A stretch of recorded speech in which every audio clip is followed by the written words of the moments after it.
I would like to introduce Dr. Anna Nowak. She is a medical oncology and a member of the Perth Mesothelioma Center. And she has been a major force and participated in mesothelioma research over the past 10 years. She has been active in preclinical research. Her laboratory work in mesothelioma at the University of Western Australia includes her PhD thesis on combination of chemoimmunotherapy in a murine model. And this work was awarded local, national, and international level of recognition. She won International Mesothelioma Interest Group New Investigator Award in 2002. More recently, she has continued to investigate the role of PET scanning in prognostication and monitoring of treatment response in mesothelioma, and is the principal investigator of the investigator-initiated phase 2 clinical trial of sunitinib as a second-line treatment in mesothelioma. Welcome.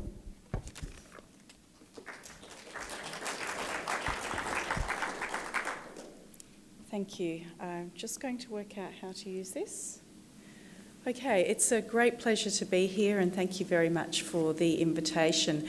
You may be wondering why somebody from the most isolated capital city in the world has been asked to come and speak at a mesothelioma forum. Oops, those were my disclosures. I work in Perth, which is this yellow dot down at the bottom of Western Australia. And we have a catchment area of around 2.5 million people, which is really not that many in comparison to many of the cities in the US. However, what we do have is a high incidence of mesothelioma. And this is a map of mineral mines and mineral deposits.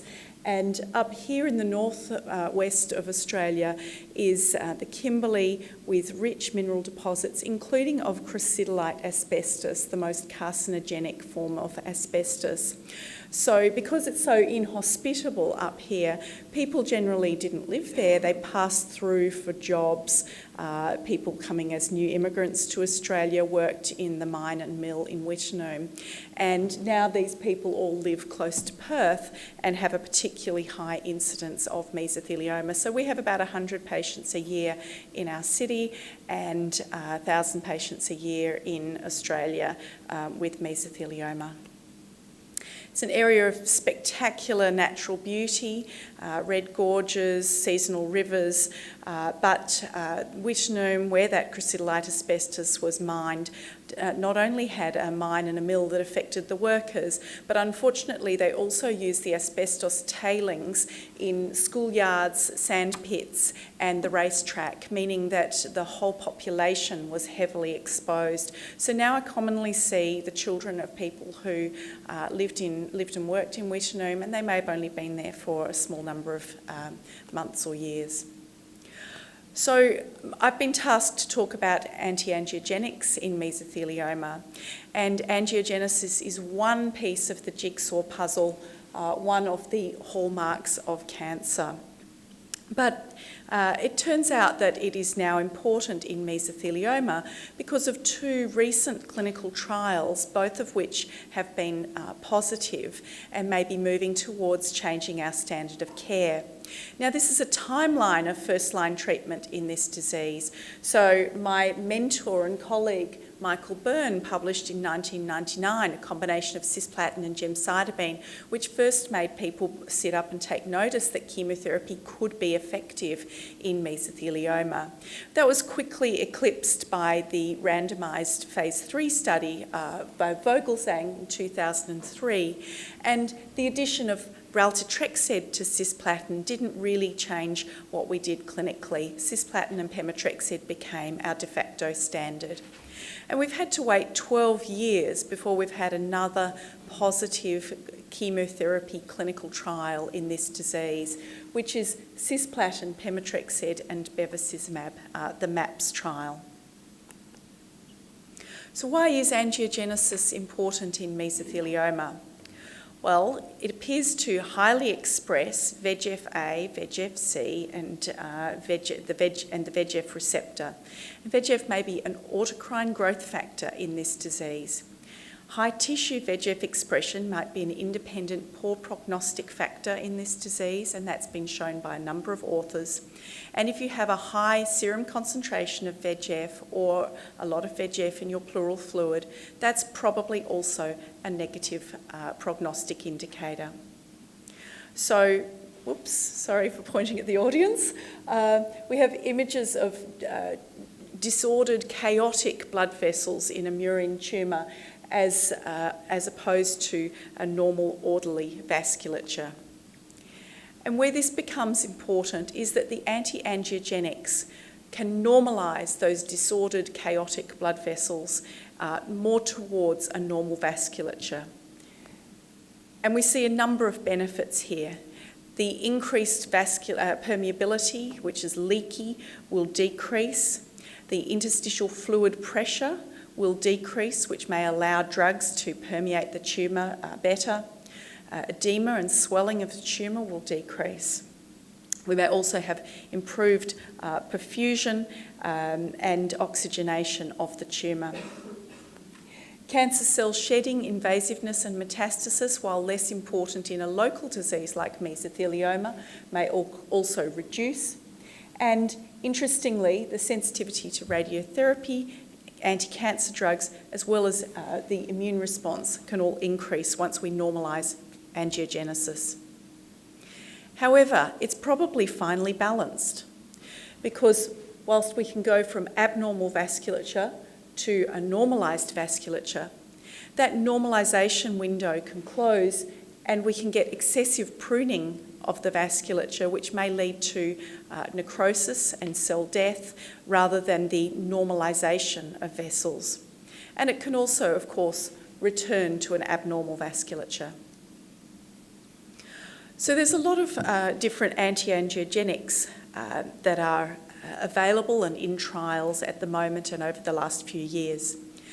Monoclonal antibodies, particularly bevacizumab, which targets VEGF-A, the main one I'm going to talk about today, together with nintedanib and other tyrosine kinase inhibitors. But we also have vascular disrupting agents, including BNC105P, a trial that I led in Australia, which was a negative clinical trial. We've got peptide inhibitors such as endostatin, and potentially metronomic chemotherapy, low-dose continuous chemotherapy, which has been proposed as targeting endothelial cells and as an anti-angiogenic. So we spent a lot of time, particularly around 10 years ago, looking at angiogenesis or anti-angiogenics in mesothelioma. And this is a partial list, mostly of tyrosine kinase inhibitors that have been studied. And you'll see from the A's and B's up here that most of them have been single-agent, single-arm clinical trials. Some of those combined with pemetrexed and cisplatin. But we've got very few that have been put to the ultimate test of a randomised clinical trial. And partly that's because the single-arm, single-agent clinical trials didn't show us a good signal for any activity of these agents on their own. So this busy slide, the most important column is probably this one showing the fairly low response rates, mostly below 10%, which didn't generate enough further interest from the pharmaceutical companies sponsoring these trials to go on and look further in this disease. But you'll note that most of these clinical trials were fairly small patient numbers, around 50 at the most. We can also see what happens to the progression-free survival of mesothelioma when we have a truly inactive agent, and that's around 1.5 months. So in mesothelioma, I'm going to focus on bevacizumab, which is the anti-VEGF antibody, and tyrosine kinase inhibitors, which stop the downstream signalling from dimerization of the VEGF receptor on ligating with VEGF. But also the tyrosine kinase inhibitors can affect some other signalling molecules such as platelet-derived growth factor, PDGFR, and fibroblast growth factor receptor. So the history of bevacizumab in mesothelioma. We've got 3 main clinical trials which were phase 2, either single agent or one randomised phase 2 trial.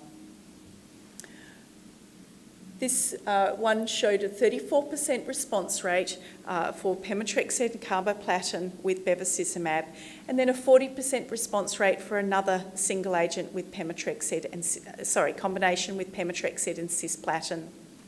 Now, these were single-arm studies, and the partial and complete response rates didn't look that much better than chemotherapy.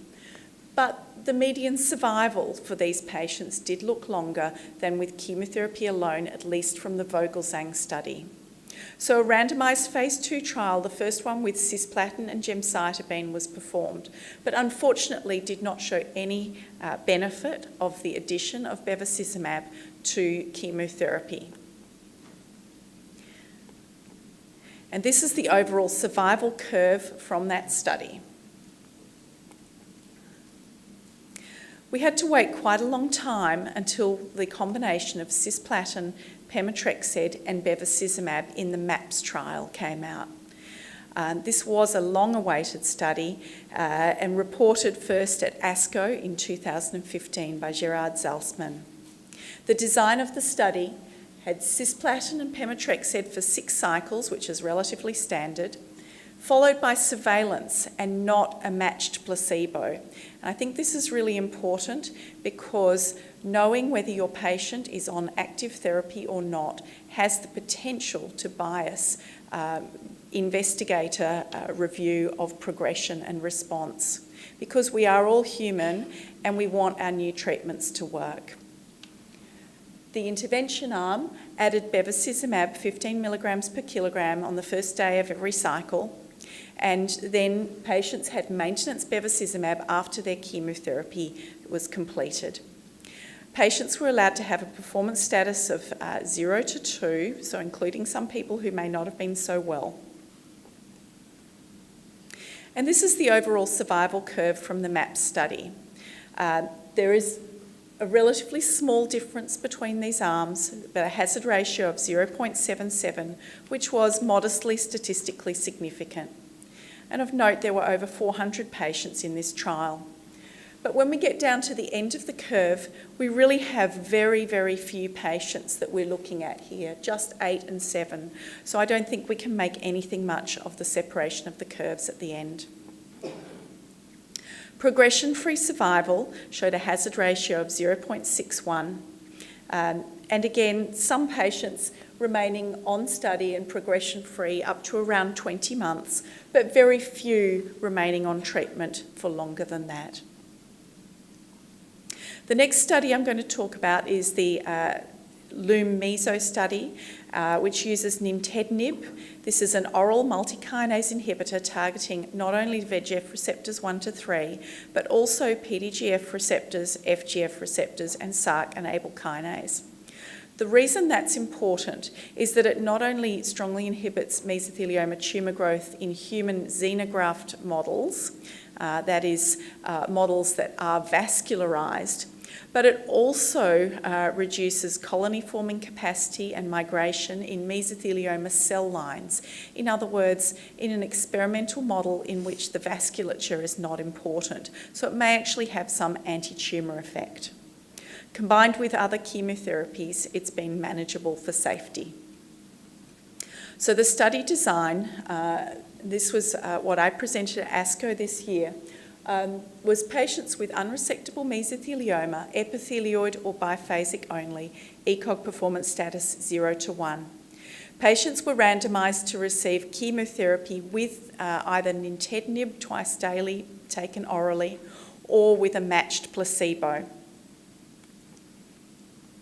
What we see here, and remembering that this is actually a very small number of patients, it's a randomised phase 2 study, just 87 patients, is that the median survival for the nintedanib arm was 9.4 months and for the placebo arm 5.7 months, with a hazard ratio of 0.54. And for overall survival, 14.2 increasing to 18.3 months with a hazard ratio of 0.77, which was not statistically significant. The study was not powered to look at overall survival. It was a phase 2 study. So down to the nitty-gritty of who benefits from adding anti-angiogenics to chemotherapy. Are there known clinical indicators of benefit? Do we have biomarkers? Or are we just stuck with picking those patients who have a contraindication to anti-angiogenics? And please note that none of these treatments are FDA approved, so I'm talking about off-label treatment here. So when we look at the subgroup analysis from the MAPS clinical trial of bevacizumab, we see that most of these are cross-unity, suggesting that there is no differential benefit for any particular group. Surprisingly, ECOG performance status 2 did better, but these are tiny patient numbers, so I don't think that we can read anything into that. And it's also counterintuitive when we also see that those with a good hemoglobin level may have done a little better. So those two indicators are probably opposite ends of the spectrum for patient clinical indicators. Similarly, with the LumeMeso study of nintedanib, we really don't have any strong indicators of who might have done better. Biphasic is to the other side of the line, suggesting that they may not have done so well, but again, tiny patient numbers, just 10 patients. And although the study and the company has moved forward with looking at epithelioid only, I really don't think that this was warranted on the data that we have. However, they have reported the results from epithelioid patients alone showing a better hazard ratio of 0.49, statistically significant for progression-free survival, and overall survival also improved at 0.7 for the hazard ratio. So who should and should not receive anti-angiogenics? Well, one could say no one, because none of these are FDA approved. However, some people will be using these drugs, particularly bevacizumab, and I think it's very much premature to consider using nintedanib on the basis of phase 2 data. Patients do need to have good performance status and no contraindications to anti-angiogenics, and I think that's really what it comes down to at the moment. So we need to be choosing patients who are not fully anticoagulated, do not have contraindications such as cardiac comorbidities or uncontrolled hypertension, have not recently had major surgery and are not planned for major surgery, do not have open wounds, or are not at risk of gastrointestinal perforation and have active other GI disease.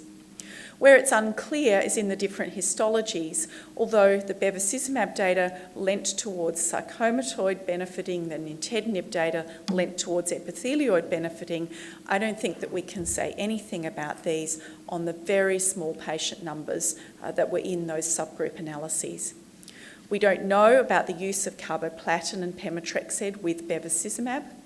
And in peritoneal mesothelioma, I would have significant concerns given that many of these patients have aggressive surgery and may potentially be at higher risk of gastrointestinal perforation, which is devastating and can be fatal. So what about biomarkers? Can these solve the problem? Well, unfortunately, probably not. In every tumour type in which there has been a search for biomarkers of efficacy of bevacizumab, there have been conflicting results. These lists of potential baseline predictors have come up: VEGF-A, short VEGF isoforms, serum VEGF, circulating VEGF receptor, angiopoietin-2 and IL-8. But in every clinical trial that you look at, or in every disease you look at, there'll be one clinical trial that says, yes, this is a predictor. There'll be another that says, no, this is not a predictor. In the tumour, CD31 positive tumour vessel density or presence of fibroblasts and myeloid-derived suppressor cells, again, conflicting. And even genetic susceptibility, looking at single nucleotide polymorphisms for the VEGF isoforms and VEGF receptors, these have not been conclusive. Those were predictors of efficacy at baseline. We can also look at candidates of biomarkers of on-treatment change. What happens between baseline and a second or third or subsequent cycle that might tell us whether this patient is going to respond or is responding to treatment. Well, unfortunately, we have very much the same problem with a replication crisis, a whole lot of potential candidates, including some interesting ones in some cancers, such as circulating endothelial cells, vessel architecture imaging or DCE MRI scans, and even the development of hypertension and proteinuria. Although notably, it's those patients who stay on therapy for longer that develop hypertension and proteinuria anyway. So this may be a self-fulfilling prophecy. So in all of these trials, mesothelioma and non-mesothelioma, there's a replication crisis. Many of these studies have tested multiple potential biomarkers with the potential to have false positives due to multiple testing. So in mesothelioma, we have conflicting information. The NVALT-5 thalidomide study that I haven't talked about may have favoured those with raised IL-6 and non-epithelioid histology. NGR-015, perhaps those with more aggressive disease and a shorter treatment-free interval.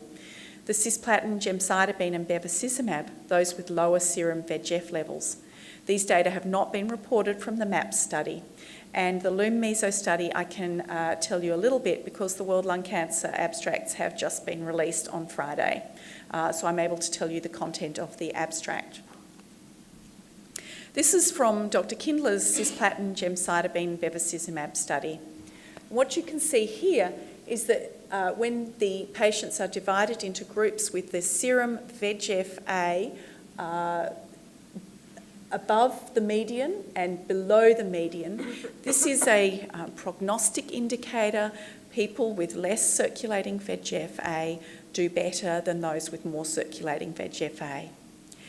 And here, the blue line shows those which received bevacizumab as well as chemotherapy, and the red lines those who had chemotherapy only.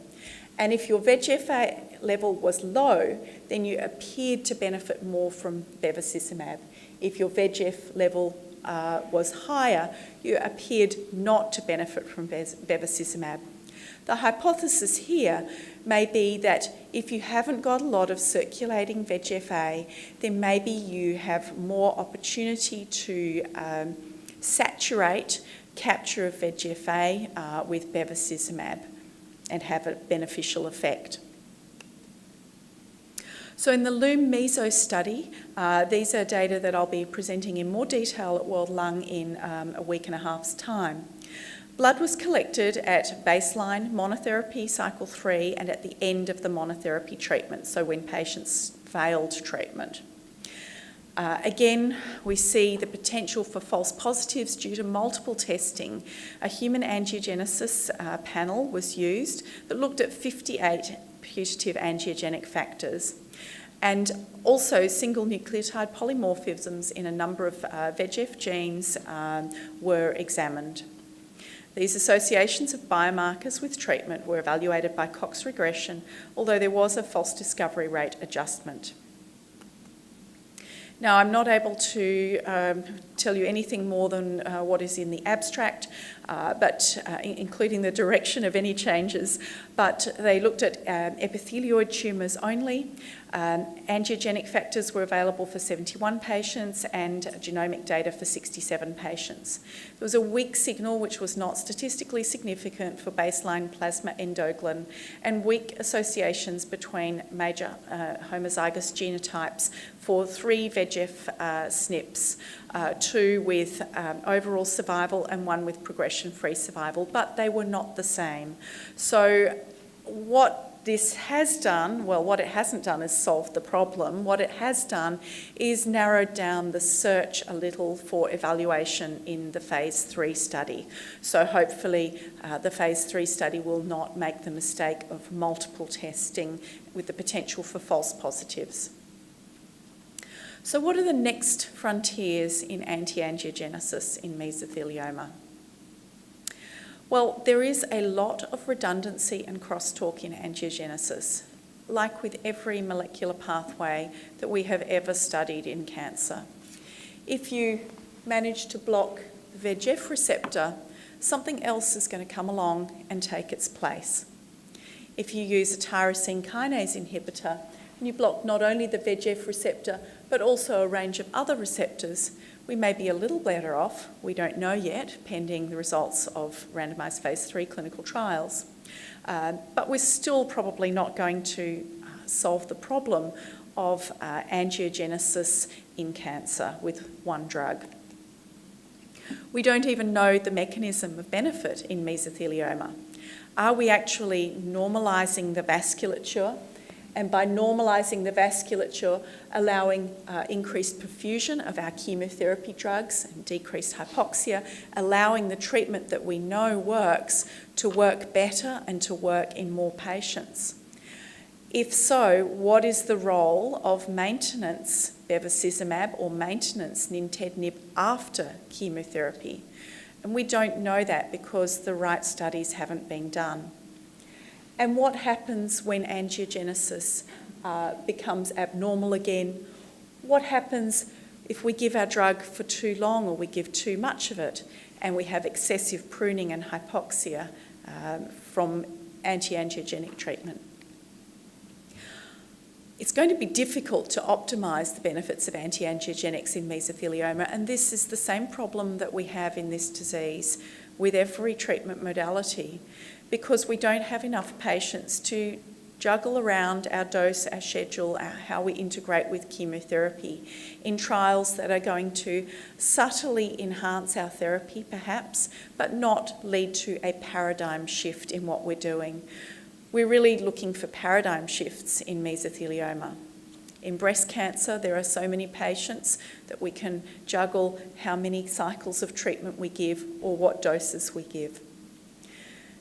Can we optimise those treatment parameters? Well, perhaps we can learn from either mouse models or from looking at other cancers and choose and be very selective about the future clinical trials that we do.